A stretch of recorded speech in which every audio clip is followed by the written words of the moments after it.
بسم اللہ الرحمن الرحیم۔ سیرت نبوی صلی اللہ علیہ وسلم کی جھلکیاں۔ سیرت نبوی صلی اللہ علیہ وسلم کی جھلکیاں کی ایک نئی قسط میں آپ کا دوبارہ خیر مقدم ہے۔ پچھلی قسط میں ہم نے رسول کریم صلی اللہ علیہ وسلم کی حضرت خدیجہ رضی اللہ تعالی عنہا سے بابرکت شادی اور کعبہ کی دوبارہ تعمیر کے واقعے کا ذکر کیا تھا۔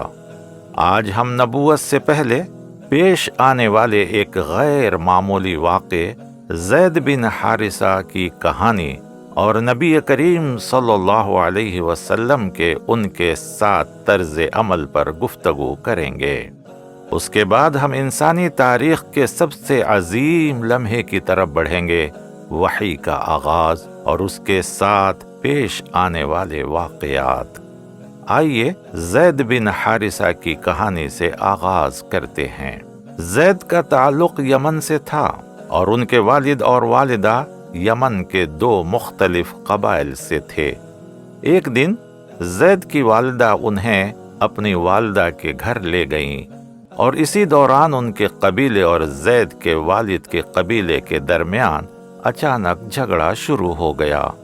یہ دور جاہلیت کا تھا اور زید کی والدہ کی طرف سے کچھ دور کے رشتہ داروں نے ایک نہایت ظالمانہ قدم اٹھایا۔ چونکہ زید کے والد دشمن قبیلے سے تعلق رکھتے تھے، اس لیے انہوں نے انتقام کے طور پر زید کو اغوا کر لیا اور غلامی میں بیچنے کا فیصلہ کیا۔ اس وقت زید کی عمر تقریباً 7 یا 8 برس تھی جب انہیں مکہ کے قریب لگنے والے ایک بڑے بازار میں فروخت کے لیے پیش کیا گیا۔ اسی زمانے میں حضرت خدیجہ رضی اللہ تعالی عنہا اپنے لیے غلام کی تلاش میں تھی، چنانچہ انہوں نے اپنے ایک رشتہ دار کو اس بازار میں بھیجا۔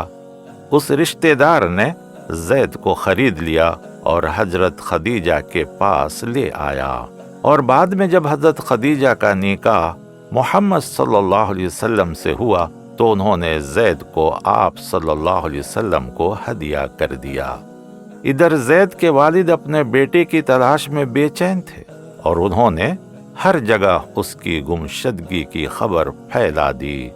کئی برس بعد حج کے موسم میں زید کے قبیلے کا ایک شخص مکہ آیا اور اس نے ایک نوجوان کو دیکھا جس کی شکل و صورت اس کے قبیلے سے مشابہ تھی۔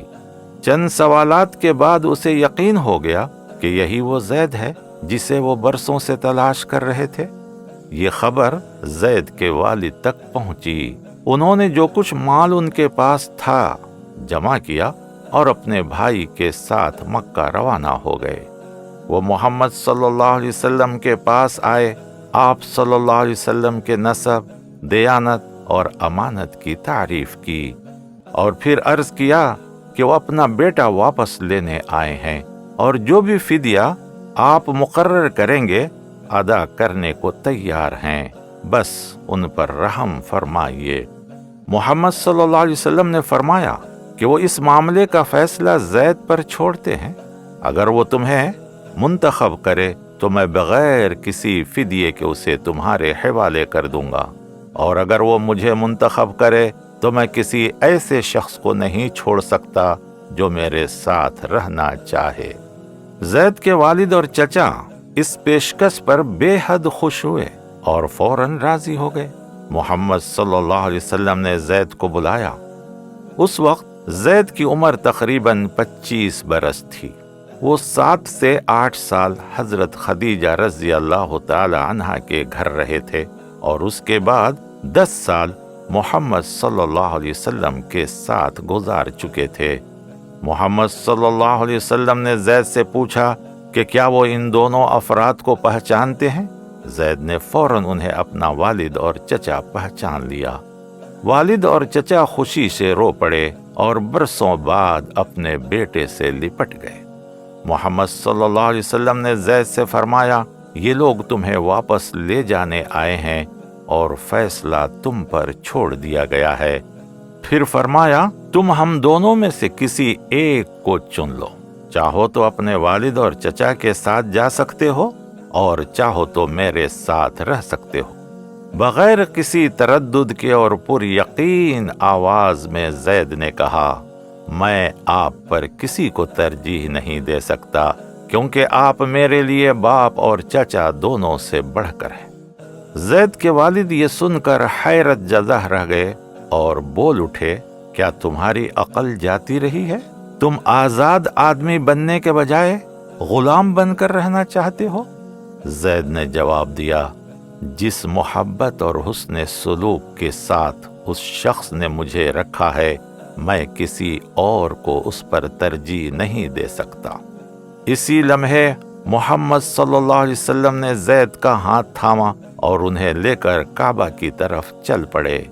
وہاں آپ صلی اللہ علیہ وسلم نے سب کے سامنے اعلان فرمایا، اے اہل مکہ، گواہ رہو کہ آج سے زید آزاد ہے اور میں نے اسے اپنا بیٹا بنا لیا ہے۔ اس دن کے بعد زید کو زید بن محمد کہا جانے لگا۔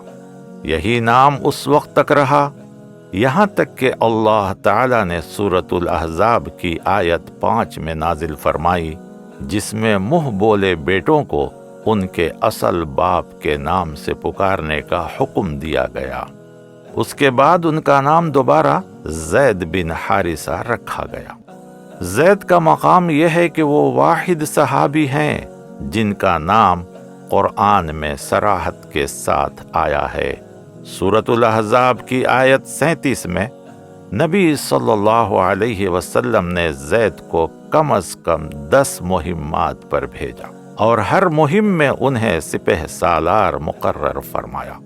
وہ غزوہ موتہ میں مسلمانوں اور رومیوں کے درمیان ہونے والی جنگ میں شہید ہوئے، جہاں وہ اسلامی لشکر کے پہلے کمانڈر تھے۔ نبوت سے پہلے کے اہم واقعات مکمل کرنے کے بعد اب ہم انسانی تاریخ کے سب سے عظیم لمحے کی طرف بڑھتے ہیں، یعنی وحی کا آغاز۔ محمد صلی اللہ علیہ وسلم کی عمر تقریباً 40 برس ہو چکی تھی، اور آپ صلی اللہ علیہ وسلم اکثر جبل حرا کی غار میں تنہائی اختیار کرتے تھے۔ آپ صلی اللہ علیہ وسلم کچھ کھانا اور پانی ساتھ لے جاتے اور کئی راتیں وہاں غور و فکر میں گزارتے۔ جب سامان ختم ہو جاتا تو گھر آتے، خدیجہ رضی اللہ تعالیٰ عنہ کے پاس گھریلو معاملات نمٹاتے اور پھر واپس جبل حرا چلے جاتے۔ ان دنوں کچھ غیر معمولی واقعات پیش آنے لگے جن کا ذکر صحیح مسلم کی حدیث میں ملتا ہے۔ آپ صلی اللہ علیہ وسلم کو سلام کی آوازیں سنائی دیتی مگر کوئی نظر نہ آتا۔ بعد میں معلوم ہوتا کہ یہ آوازیں راستے کے پتھروں اور چٹانوں سے آ رہی تھی۔ پہلی وحی سے تقریباً 6 ماہ پہلے آپ صلی اللہ علیہ وسلم کو ہر رات خواب دکھایا جاتا اور وہ خواب اگلے دن پورا ہو جاتا۔ پھر رمضان کے مہینے میں پیر کے دن جب محمد صلی اللہ علیہ وسلم غار حرا میں تھے، فرشتہ جبرائیل آئے اور فرمایا، پڑھو۔ آپ صلی اللہ علیہ وسلم نے فرمایا، میں پڑھنا نہیں جانتا۔ جبرائیل علیہ السلام نے آپ صلی اللہ علیہ وسلم کو پکڑا اور اتنا زور سے بھینچا کہ آپ صلی اللہ علیہ وسلم کی قوت ختم ہونے لگی۔ پھر فرمایا، پڑھو۔ آپ صلی اللہ علیہ وسلم نے دوبارہ فرمایا، میں پڑھنا نہیں جانتا۔ جبرائیل علیہ السلام نے دوسری مرتبہ بھی اسی شدت سے بھینچا، یہاں تک کہ آپ صلی اللہ علیہ وسلم کو محسوس ہوا کہ جان نکل جائے گی۔ تیسری مرتبہ بھی جبرائیل علیہ السلام نے آپ صلی اللہ علیہ وسلم کو مضبوطی سے تھاما، یہاں تک کہ آپ صلی اللہ علیہ وسلم نے محسوس کیا کہ اب جان چلی جائے گی۔ پھر فرمایا، پڑھو۔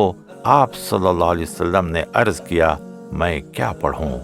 تب جبرائیل علیہ السلام نے یہ آیت تلاوت کی، پڑھو، اپنے رب کے نام سے جس نے پیدا کیا، انسان کو جمے ہوئے خون سے پیدا کیا، پڑھو، اور تمہارا رب سب سے زیادہ کریم ہے، جس نے قلم کے ذریعے سکھایا انسان کو وہ سکھایا جو وہ نہیں جانتا تھا، یعنی سورہ علق کی آیت نمبر 1 تا 5۔ نبی صلی اللہ علیہ وسلم کانپتے ہوئے ان آیات کو دہراتے رہے۔ اس کے فوراً بعد آپ صلی اللہ علیہ وسلم تیزی سے جبل حرا سے اترے اور دھڑکتے دل کے ساتھ خدیجہ رضی اللہ تعالی عنہا کے پاس پہنچے۔ دروازے پر داخل ہوتے ہی فرمایا، مجھے اڑھا دو، مجھے اڑھا دو۔ خدیجہ رضی اللہ تعالیٰ عنہ نے آپ صلی اللہ علیہ وسلم کو پرسکون کیا اور پوچھا کہ کیا ہوا ہے۔ آپ صلی اللہ علیہ وسلم نے پورا واقعہ بیان کیا اور بتایا کہ وہ کیوں خوف زدہ ہیں۔ خدیجہ رضی اللہ تعالیٰ عنہ نے تسلی دیتے ہوئے فرمایا، اللہ کی قسم، اللہ آپ کو کبھی رسوا نہیں کرے گا۔ آپ صلہ رحمی کرتے ہیں، دوسروں کا بوجھ اٹھاتے ہیں، ناداروں کی مدد کرتے ہیں، مہمان نوازی کرتے ہیں اور ہر طرح کے نیک کاموں میں آگے رہتے ہیں۔ پھر وہ محمد صلی اللہ علیہ وسلم کو اپنے بڑے کزن ورقہ بن نوفل کے پاس لے گئیں، جو مختلف علاقوں کا سفر کر چکے تھے اور ایک ایسے دین پر تھے جو یہودیت اور عیسائیت کے امتجاز پر مشتمل تھا۔ محمد صلی اللہ علیہ وسلم نے ورقہ کو پورا واقعہ سنایا، فرشتے کی آمد اور جو کچھ پیش آیا۔ ورقہ نے بہت غور سے سنا اور جوش میں آ گئے۔ انہوں نے کہا، یہ وہی فرشتہ ہے جو موسیٰ علیہ السلام کے پاس آیا تھا۔ کاش میں اس وقت جوان ہوتا تاکہ میں تمہاری مدد کر سکتا۔ تمہاری قوم تمہیں جھٹلائے گی، ستائے گی اور تمہیں نکال دے گی۔ یہ سن کر محمد صلی اللہ علیہ وسلم حیران ہوئے اور فرمایا، کیا میری قوم مجھے نکال دے گی؟ ورقہ نے جواب دیا، ہاں، کبھی کوئی نبی نہیں آیا مگر اس کی قوم نے اسے جھٹلایا، ستایا اور نکالا۔ اس واقعے کے کچھ ہی عرصے بعد ورقہ بن نوفل کا انتقال ہو گیا۔ برسوں بعد ان کے رشتہ داروں نے نبی صلی اللہ علیہ وسلم سے ورقہ کے انجام کے بارے میں پوچھا تو آپ صلی اللہ علیہ وسلم نے فرمایا، میں نے انہیں جنت میں سفید لباس میں باغات کے درمیان دیکھا۔ غار حرا میں پہلی وحی کے بعد کچھ عرصے تک وحی نازل نہیں ہوئی۔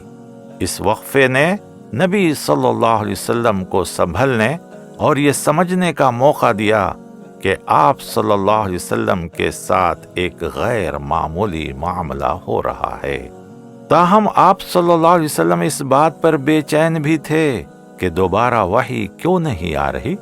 ایک دن جب آپ صلی اللہ علیہ وسلم چل رہے تھے، آپ نے اپنا نام پکارا ہوا سنا۔